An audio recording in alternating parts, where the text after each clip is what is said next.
बिस्मिल्लाहिर्रहमानिर्रहीम। अस्सलाम वालेकुम स्टूडेंट्स। आज का हमारा टॉपिक है properties of matter. Unit number 7 हम स्टार्ट कर रहे हैं। तो सबसे पहले इसकी प्रॉपर्टीज़ ऑफ मैटर चैप्टर के हम मेजर कॉन्सेप्ट देखते हैं कि कौन कौन से हैं।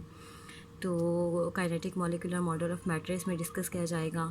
डेंसिटी है, प्रेशर है, atmospheric pressure, pressure in liquids है, अपथ्रस्ट फोर्स होगी, प्रिंसिपल ऑफ फ्लोटेशन होगा, इलास्टिसिटी, फिर इलास्टिसिटी के साथ फर्दर उसके कुछ कॉन्सेप्ट होते हैं, स्ट्रेस, स्ट्रेन और यंग्स मॉडुलस का। तो सबसे पहले हमारे चैप्टर का नाम है, देखें, kinetic molecular model of matter. तो प्रॉपर्टीज़ ऑफ मैटर है, सॉरी। तो सबसे पहले आपको मैटर पता होना चाहिए क्या होता है। तो मैटर जो है हमारे पास anything which has space, sorry, anything which has mass, या आप कह लें कि उसका वेट होना चाहिए और वो कोई ना कोई स्पेस भी लाजमी तौर पर ऑक्यूपाई करे। तो वो चीज़ हमारे पास जो है वो मैटर बन जाती है, जिसे उर्दू में मादा भी कहा जाता है। ठीक है, मतलब कोई वो चीज़ जगह भी घेरती हो, उसका कोई ना कोई वज़न, मैस भी ज़रूर होना चाहिए। फर्दर मैटर की स्टेट्स को इस चैप्टर में डिस्कस किया गया है। तो स्टेट्स ऑफ मैटर जो है अभी तक 3 समझी जाती थी, जिन्हें हम सॉलिड, लिक्विड एंड गैस का नाम देते हैं। लेकिन अब जो है 4th स्टेट ऑफ मैटर, जो कि जिसे हम प्लाज्मा कहते हैं, वो भी इन्वेंट हो चुकी है। तो सबसे पहले देखते हैं कि काइनेटिक मॉलिक्यूलर मॉडल है, उसकी करैक्टरिस्टिक्स कौन सी हैं और वो किस लिए इस्तेमाल होता है। तो ये जो हमने 3 स्टेट्स ऑफ मैटर अभी बोला, सॉलिड, लिक्विड एंड गैस, उनकी एक्सप्लेनेशन के लिए जो है वो यही मॉडल है वो सबसे ज़्यादा हेल्पफुल है। किस तरह से हेल्पफुल है हम इनकी देखते हैं। कंपोजिशन इन चीज़ों की, कि सॉलिड कैसे बने होते हैं, लिक्विड कैसे हैं, इनके अंदर फोर्सेस कैसी होती हैं इनके मॉलिक्यूल्स में, और ये किस तरह से बिहेव करते हैं, किस तरह से बने होते हैं, इनमें फोर्सेस किस तरह की होती हैं, मॉलिक्यूल्स दूर होते हैं या पास होते हैं किस तरह से, ये सारे उनकी कंस्ट्रक्शन वगैरह जो है वो हमें इस मॉडल की मदद से जो है वो पता चलती है। तो सबसे पहले इस मॉडल के कुछ करैक्टरिस्टिक्स हैं, कुछ फीचर्स हैं जिनके बारे में चैप्टर के शुरू में डिस्कस किया गया है। तो सबसे पहले हमारे पास है कि matter is made up of particles called molecules. Matter जो है हमारे पास स्मॉल पार्टिकल से मिलकर बना होगा। उन पार्टिकल्स को हम क्या कहेंगे, उन पार्टिकल्स का हम नाम देते हैं मॉलिक्यूल्स का। उसके बाद सेकंड पॉइंट है हमारे पास, the molecules remain in continuous motion. Molecules जो होंगे, मैटर जिनके साथ मिलके बना हुआ है, वह हमेशा मूव करते रहेंगे, मोशन की स्टेट में रहेंगे। उसके बाद थर्ड है और लास्ट पॉइंट है इसका, molecules attract each other. Molecules जो होंगे मैटर के अंदर, वो हमेशा एक दूसरे को अट्रैक्ट करेंगे, उनके दरमियान फोर्स ऑफ अट्रैक्शन हमेशा जो है वो मौजूद रहेगी। ठीक है, उसके बाद हम जो है तीनों स्टेट ऑफ मैटर में डिफरेंस देखते हैं, या देखते हैं कि वो इनकी डिस्क्रिप्शन क्या है। तो सबसे पहले हमारे पास जो है सॉलिड्स जो होते हैं, इनकी फ़िक्स शेप होती है और इनका फ़िक्स वॉल्यूम होता है। ठीक है, इनका जो है वो वॉल्यूम भी फ़िक्स होता है, एक जैसा होता है, चेंज नहीं होता है। जैसे सिंपल आपके पास एग्जांपल है कि एक बुक है तो उसका वज़न जितना है उतना ही रहेगा। ऐसा नहीं है कि आप एक जगह पे खड़े होकर मेजर कर रहे हैं तो उसका मैस और कहीं और जाके करें तो उसका वेट चेंज हो जाए, ऐसा नहीं होगा। वो जितना है उतना ही रहेगा। ठीक है, उसकी शेप भी जो है वो ऐसा नहीं है कि एक जगह पे उसकी शेप जो है वो बुक की तरह ही है और अगली जगह पे आप जाएँ तो उसकी शेप चेंज हो जाए, किसी और फॉर्म में वो कन्वर्ट हो जाए। और उसके बाद जो है इनके मॉलिक्यूल्स जो होते हैं उनके दरमियान स्ट्रॉन्ग फोर्सेस ऑफ अट्रैक्शन होती हैं। जैसे कि ये फिग में मैंने बनाया हुआ है कि हमारे पास जो सॉलिड्स होते हैं उनके मॉलिक्यूल्स टाइटली पैक्ड होते हैं, स्ट्रांगली एक दूसरे के साथ जुड़े हुए होते हैं, अटैच होते हैं एक दूसरे के साथ। किसकी वजह से होते हैं, वो इन स्ट्रॉन्ग फोर्सेस की वजह से होते हैं, इसी वजह से तो इनकी फिक्स शेप होती हैं। उसके बाद जो है वो molecules vibrate about the mean position. Molecules of solids जो होंगे वो आपस में एक जगह पे मीन पोजीशन पे रहते हुए वाइब्रेट करेंगे, अपनी प्लेस को छोड़ कर कहीं और नहीं जाएंगे। वाइब्रेट करेंगे ज़रूर लेकिन अपनी मीन पोजीशन पे रहते हुए, अपनी फिक्स पोजीशन पे रहते हुए। इसकी एग्जांपल है हमारे पास स्टोन, बुक, मेटल, स्पून और एनीथिंग एल्स, जो भी सॉलिड्स हमारे पास होती हैं सारी। उसके बाद हमारे पास लिक्विड है, तो लिक्विड का वॉल्यूम तो फिक्स होगा लेकिन उनकी शेप फिक्स नहीं होगी। कि अगर आपने 1 लीटर वाटर लिया है आप एक जगह पे उसे मेजर करते हैं तो वो 1 लीटर ऐसा नहीं है कि आप उसे दूसरी जगह पर जाके मेजर करेंगे तो उसमें कोई कमी हो जाएगी। वो जितना वॉल्यूम एक जगह पे है उतना ही उसका दूसरी जगह पे होगा। हाँ, उसकी शेप चेंज हो सकती है। क्यों? क्योंकि इनके अंदर जो मॉलिक्यूल्स होते हैं वो एक्चुअली मूव कर जाते हैं एक जगह से दूसरी जगह पर, तो उनकी जो शेप है वो फिक्स नहीं होगी। आप जिस भी बर्तन में उसे डालेंगे, जिस भी कंटेनर में डालेंगे, ये उसी की शेप में जो है वो अपने आप को चेंज कर लेंगे।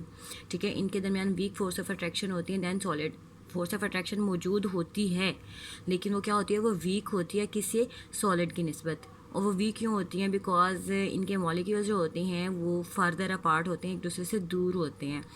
इनके लिक्विड के मॉलिक्यूल्स का फासला, उनका डिस्टेंस और सॉलिड के मॉलिक्यूल्स का डिस्टेंस जो है वो आपस में डिफरेंट होता है। लिक्विड्स के अंदर डिस्टेंस जो है वो ज़्यादा होता है, सॉलिड्स के अंदर बहुत कम होता है।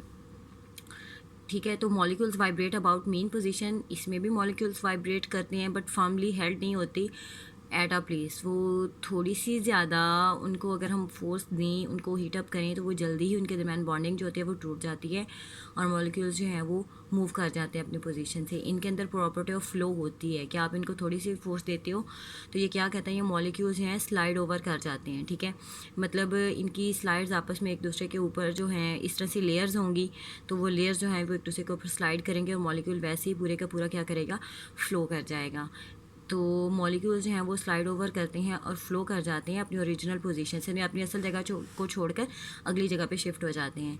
इनकी एग्जांपल है वाटर, हनी, ऑयल एट्सेट्रा। उसके बाद हैं गैसेस हमारे पास। तो गैसेस का वॉल्यूम भी फिक्स नहीं होता, इनकी शेप भी फिक्स नहीं होती। ठीक है, ये जिस भी बर्तन में आप डालेंगे वहाँ पे भी तेज़ी से कोलाइड करेंगे, कुछ मिस हो जाएंगे, इधर उधर आज़ाद हो जाएंगे, चले जाएंगे, उस जगह से हट जाएंगे, तो इसलिए इनका वॉल्यूम जो है वो फिक्स नहीं होगा। ठीक है, इनके दरमियान वीकेस्ट फोर्सेस होती हैं अट्रैक्शन की फोर्सेस होंगी, लेकिन बहुत ही माइनर सी, छोटी सी, वीक सी, कम होंगी बहुत। ठीक है, क्यों? क्योंकि इनके मॉलिक्यूल्स आपस में बहुत ज़्यादा दूर दूर होते हैं, एक दूसरे से फार अवे, काफ़ी दूर होते हैं, उसकी वजह से ये फोर्सेस ऑफ अट्रैक्शन भी बहुत वीक होंगी। उसके बाद ये लेस डेंसर अभी डिस्कस किया कि आप इनके जो मॉलिक्यूल्स होते हैं वो बहुत दूर दूर होते हैं, तो वो वैसे ही अपनी जगह छोड़ जाते हैं। ठीक है, उसके बाद molecules have random motion. Molecules की मोशन होगी, लेकिन वो कौन सी होगी जी, रैंडम होगी। वो जिस भी बर्तन में आप डालेंगे उसकी दीवारों से टकराएंगे, टकराने के बाद जैसे जैसे वो मूव करेंगे उनकी वेलोसिटी तेज़ होती जाएगी, वेलोसिटी तेज़ होगी तो उनके लिए उस जगह को छोड़ना उतनी जो है वो आसान हो जाएगा, मतलब वो बॉन्डिंग वीक होती जाएगी उनमें। और ये जो है जिस भी बर्तन में डालेंगे उसकी दीवारों से टकराएंगे, टकराने की वजह से ये क्या करेंगे, बर्तन की दीवारों के ऊपर प्रेशर एग्जर्ट करेंगे, मतलब इनके अंदर प्रेशर एग्जर्ट करने की एबिलिटी भी मौजूद होती है। सिंपल एग्जांपल सबसे कि हमारे पास इसकी एग्जांपल है एयर। उसके बाद लास्ट हमारा इस टॉपिक का छोटा सा पैसेज है प्लाज्मा के बारे में। प्लाज्मा को फोर्थ स्टेट ऑफ मैटर भी कहते हैं।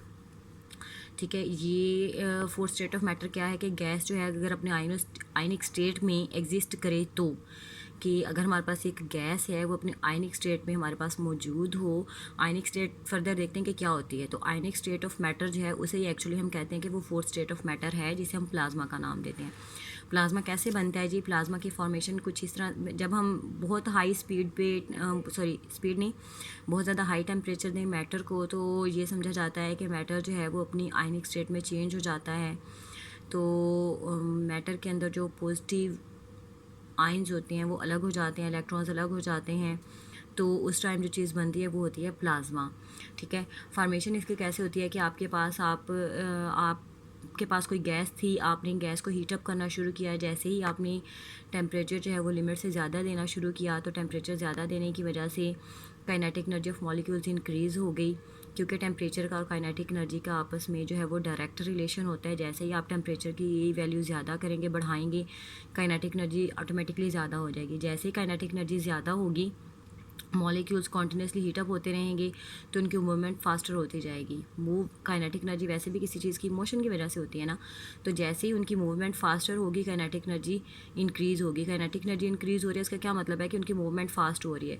मूवमेंट फास्ट हो रही है तो मॉलिक्यूल्स की आपस में कोलिजन भी जो है वो क्या है, ज़्यादा हो रही है। मॉलिक्यूल्स की कोलिजन ज़्यादा होने की वजह से एक स्टेज ऐसी आएगी कि मॉलिक्यूल्स के अंदर जो उनकी फोर्स ऑफ अट्रैक्शन थी, जब वो फोर्स थी जिसकी वजह से वो जुड़े हुए थे, वो फोर्स वीक हो जाएगी और उनकी कोलिजन की फोर्स जो है वो ज़्यादा हो जाएगी। तो उसकी वजह से उनकी मॉलिक्यूल्स जो हैं वो एटम्स और मॉलिक्यूल्स जो हैं वो क्या होंगे, अलग अलग हो जाएंगे और मॉलिक्यूल क्या हो जाएंगे, टेयर ऑफ हो जाएंगे। उसकी वजह से एटम का अपना वजूद ख़त्म हो जाएगा और एटम के इलेक्ट्रॉन जो हैं वो अलग हो जाएंगे और पॉजिटिव आयंस जो हैं वो अलग हो जाएंगे। तो एट दैट टाइम जो चीज़ बनती है पॉजिटिव आयन और इलेक्ट्रॉन्स के अलग होने की वजह से उसे हम नाम देते हैं प्लाज्मा का। प्लाज्मा जो है यूनिवर्स में कैसे एग्जिस्ट करता है जी? प्लाज्मा जो है डिस्चार्ज ट्यूब्स में भी पाया जाता है वेरी हाई टेम्परेचर पे और हमारी यूनिवर्स में भी मौजूद है। यूनिवर्स में हमारे प्लैनेट्स वगैरह में मौजूद होता है। हमारे जो प्लैनेट्स हैं जिस तरह से सन है हमारा, तो इसके अंदर भी जो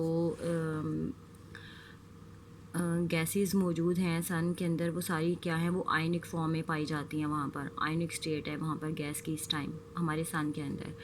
हमारे सोलर सिस्टम के अंदर अदर प्लैनेट्स में भी जहाँ पे बहुत हाई टेम्परेचर होगा वहाँ पर हमारी गैसेस जो भी होंगी वो आयनिक स्टेट में पाई जाएंगी, जिससे हम कह सकते हैं कि वो प्लाज्मिक उसकी स्टेट है। ठीक है, वो प्लाज्मा फॉर्म में होंगी। That's all, thank you.